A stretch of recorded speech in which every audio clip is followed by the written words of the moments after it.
우리 다 함께 사도신경으로 신앙 고백하면서 3월 17일 새벽 기도회를 하나님 앞에 올려드리겠습니다. 전능하사 천지를 만드신 하나님 아버지를 내가 믿사오며 그 외아들 우리 주 예수 그리스도를 믿사오니 이는 성령으로 잉태하사 동정녀 마리아에게 나시고 본디오 빌라도에게 고난을 받으사 십자가에 못 박혀 죽으시고 장사한 지 사흘 만에 죽은 자 가운데서 다시 살아나시며 하늘에 오르사 전능하신 하나님 우편에 앉아 계시다가 저리로서 산자와 죽은 자를 심판하러 오시리라. 성령을 믿사오며 거룩한 공회와 성도가 서로 교통하는 것과 죄를 사하여 주시는 것과 몸이 다시 사는 것과 영원히 사는 것을 믿사옵나이다. 아멘. 우리 다 함께 찬송 305장, 통합찬송가 405장입니다. 305장, 통합찬송가 405장입니다.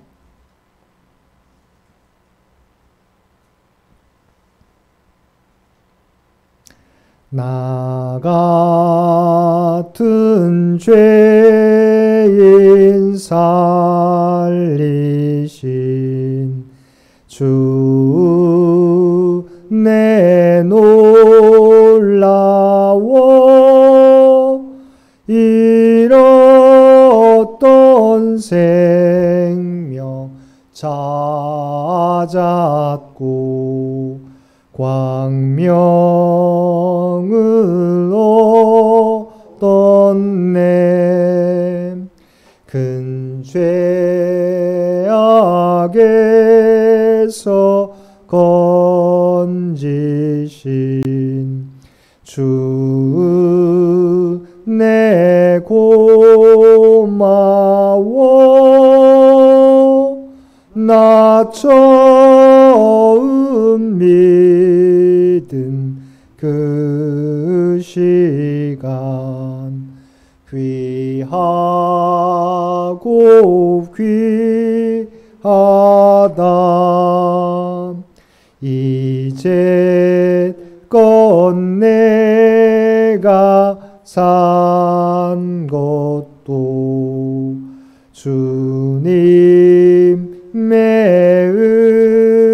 은혜라. 또 나를 장차 본향에 인도해 주시리. 거기서 우리 영원히 주님의 은혜로 해처럼 밝게 살면서 주 찬양하리라.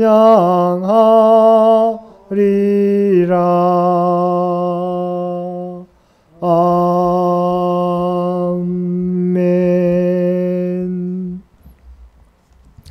오늘 우리에게 주신 하나님의 말씀 마태복음 24장 1절에서 14절까지 말씀입니다.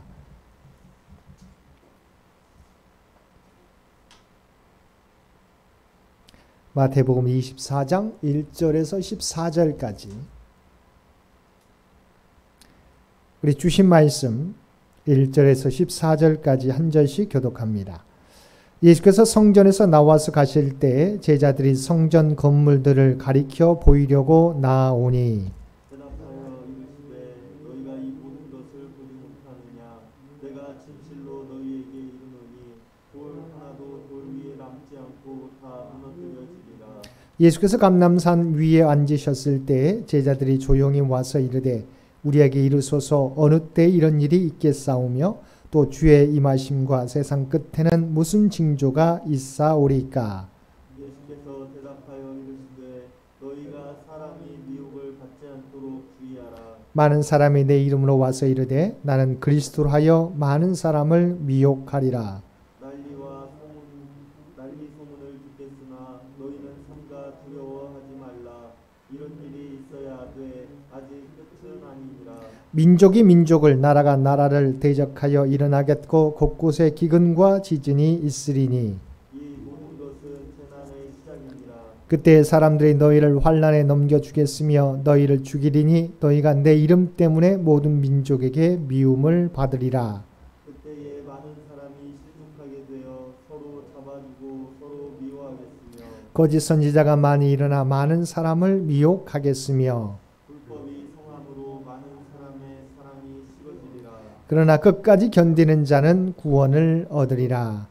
이 천국 복음이 모든 민족에게 증언되기 위하여 온 세상에 전파되리니 그제야 끝이 오리라. 아멘. 오늘도 새벽을 깨우고 말씀과 기도로 하루를 시작하는 우리 모든 성도님들 가운데 하나님의 놀라운 은혜가 충만히 임하시기를 주님의 이름으로 간절히 축원드립니다. 오늘 본문은 예수님의 성전 파괴에 대한 예언과 종말의 때에 이루어질 일들에 대한 주님의 말씀입니다. 예수님께서 성전에서 나오셨을 때 제자들은 헤롯이 증축한 성전의 화려함을 보고 주님께 가리켜 보이려고 하였습니다. 당시 헤롯 왕은 유대인들의 환심을 사기 위해 수룹바벨이 지었던 성전을 거대하고 휘황찬란하게 증축하기 시작했고 그의 사후에도 공사는 계속되어 예수님 당시에도 아직 끝나지 않은 상황이었습니다. 제자들은 그 성전의 규모와 화려함을 가리키며 놀라워하는데 주님은 그 성전이 돌 위에 돌 하나 남지 않고 무너질 것이라고 말씀하셨습니다. 2절 말씀입니다. 대답하여 이르시되 너희가 이 모든 것을 보지 못하느냐? 내가 진실로 너희에게 이르노니 돌 하나도 돌 위에 남지 않고 다 무너뜨려지리라. 제자들은 눈에 보여지는 것을 보고 경외감을 갖고 우러러보았지만 예수님은 보이는 성전은 돌 위에 돌 하나 남지 않고 무너지게 될 것을 말씀해 주셨습니다. 참 성전은 보이는 성전이 아니라 주님이신 것을 상징적으로 말씀해 주신 것입니다. 예수님께서 예루살렘에서 감람산으로 이동하셨을 때 제자들은 조용히 주님께 와서 주님께서 말씀하신 내용에 대해 물었습니다. 어느 때 이런 일이 일어나겠습니까? 여기서 이런 일은 예수님이 방금 말씀하신 성전 함락과 그것에 관련된 사건들을 가리킵니다. 제자들은 이어서 또 주의 임하심과 세상 끝에는 무슨 징조가 있겠습니까? 라고 물었습니다.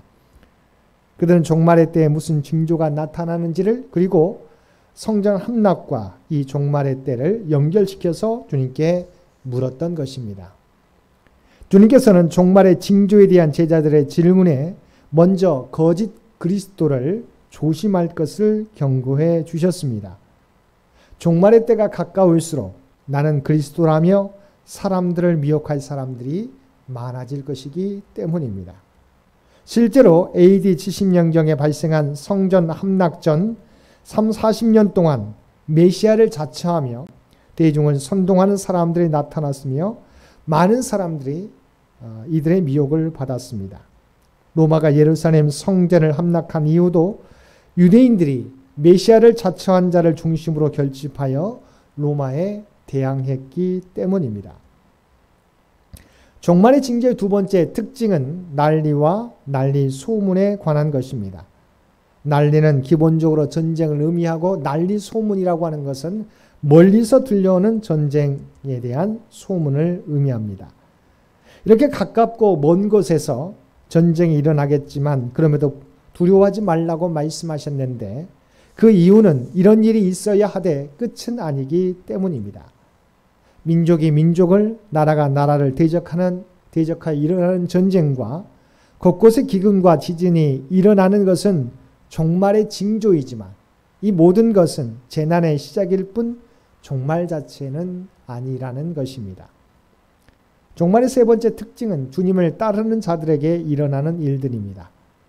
4절에서 8절까지가 자연재해를 포함해서 세상에선 발생할 징조들이라면 9절부터 12절 말씀은 제자들에게 일어날 일들입니다. 먼저 9절 말씀 보겠습니다. 그때 사람들이 너희를 환난에 넘겨주겠으며 너희를 죽이리니 너희가 내 이름 때문에 모든 민족에게 미움을 받으리라. 예수님이 재림하실 때까지는 박해가 언제든지 발생할 수 있음을 말씀해 주셨습니다. 특히 예수님의 제자로 살다 보면 예수님의 이름 때문에 모든 민족에게 미움을 받는 일이 생길 것이라는 것입니다. 사도 바울은 유대인뿐만 아니라 이방인 사이에서도 박해를 받았고 이외에도 예수님을 믿고 따르는 자들에 대한 박해는 모든 민족 가운데서 발생했고 지금도 계속되고 있습니다. 제자들이 일어나는 일은 외적 박해뿐만이 아니라 내적 타격도 입을 것이라고 말씀하셨습니다. 10절 말씀입니다. 그때 많은 사람이 실족하게 되어 서로 잡아주고 서로 미워하겠으며 박해로 인해 제자들 가운데에서 많은 사람들이 이탈하여 배신과 미움에 빠지게 될 것이라는 것입니다. 뿐만 아니라 거짓 선지자가 많이 일어나 많은 사람을 미혹하여 제자도의 삶을 멈추게 될 것이라는 것입니다. 11절 말씀입니다. 거짓 선지자가 많이 일어나 많은 사람을 미혹하겠으며 오늘날도 그리스도인들 가운데 잘못된 교리에 빠져서 교회를 떠나 이단 사상이나 단체에 속하여 헤어나오지 못하는 안타까운 모습들을 지금도 많이 보게 됩니다. 또 하나의 징조는 불법이 성하여 많은 사람의 사랑이 식어지게 된다는 것입니다. 교회가 이렇게 올바른 길로 가지 못할 때 또한 세상에서 역할을 하지 못하는 상황이 되면 많은 사람들의 믿음이 흔들리게 되고 뜨거웠던 신앙의 열정들이 식어지게 된다는 것입니다. 종말의 때에 나타나는 어려움은 외적인 박해로 인한 어려움도 있지만 내적으로 사랑과 열정이 식어져 성령의 능력을 상실하여 스스로 힘을 잃어버리는 문제도 나타나게 된다는 것입니다. 주님께서 이렇게 종말의 때에 나타날 징조들에 대해서 말씀해 주셨지만 이런 고난과 역경 가운데서도 끝까지 견디는 자에게 구원이 임하게 된다고 희망의 메시지를 전해 주셨습니다. 13절 말씀입니다. 그러나 끝까지 견디는 자는 구원을 받으리라. 그리고 주님께서는 그 종말의 때가 언제가 될지 알려주셨습니다. 14절 말씀입니다. 이 천국 복음이 모든 민족에게 증언되기 위하여 온 세상에 전파되리니 그제야 끝이 오리라. 마지막 때는 하나님의 아들이신 예수님도 모르고 오직 하나님만이 아신다고 주님께서 말씀하셨습니다. 구체적 때는 주님께서도 알지 못하십니다.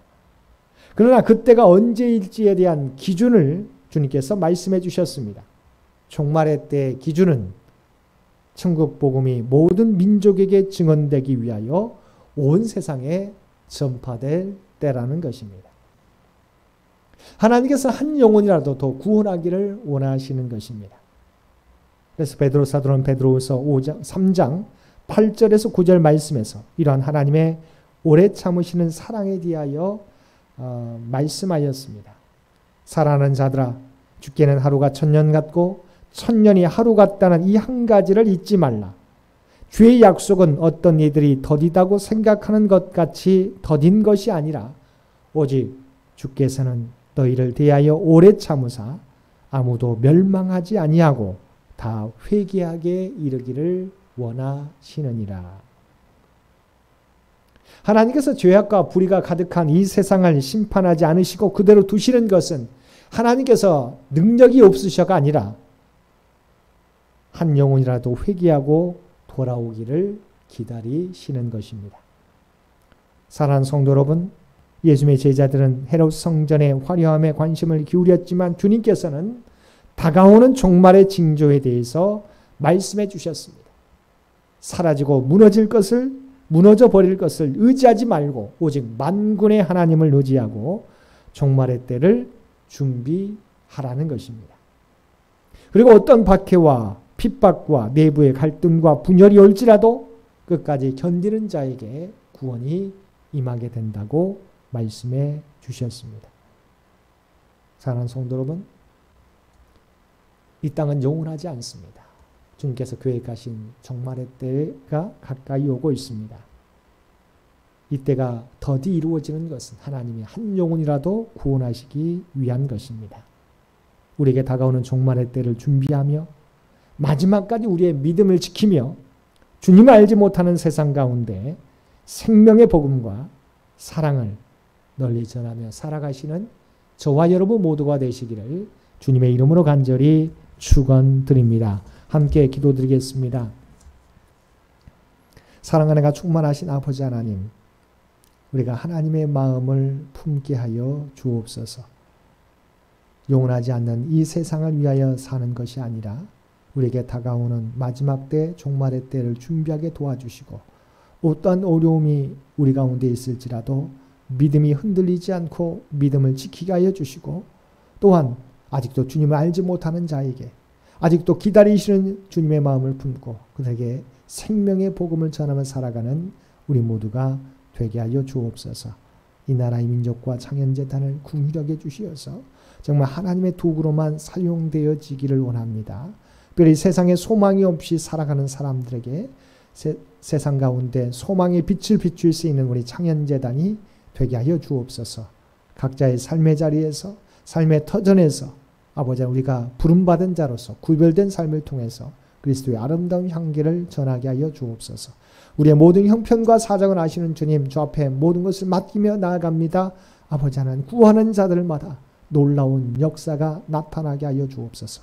치유의 은사가, 물질 회복의 역사가, 또한 사랑하는 자녀들 가운데 지혜와 총명으로 하나님 앞에 귀하게 준비되어지는 귀한 믿음의 자녀들 모두 되도록 주여 도와주옵소서.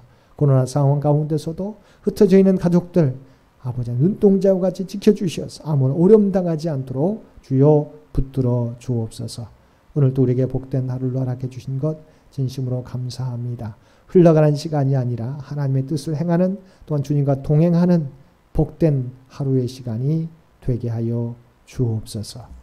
이제는 우리 주 예수 그리스도의 은혜와 아버지 하나님의 만극하신 사랑하심과 성령님의 오늘도 우리와 함께 하시며 동행하시며 인도하시는 놀라운 교통의 역사가 오늘 주신 말씀을 따라 오직 다가오는 주님의 마지막 때를 준비하며 주의 사랑과 복음을 세상 가운데 널리 전하며 살아가겠노라고 결단하는 사랑하는 주의 백성들과 그의 가정과 산업의 터전 위에 오늘도 각자의 삶의 자리에서 마음을 다하여 예배드리는 모든 주의 백성들 머리 위에 이제로부터 영원토록 함께 해주시기를 우리 주 예수님의 이름으로 간절히 축원하옵나이다.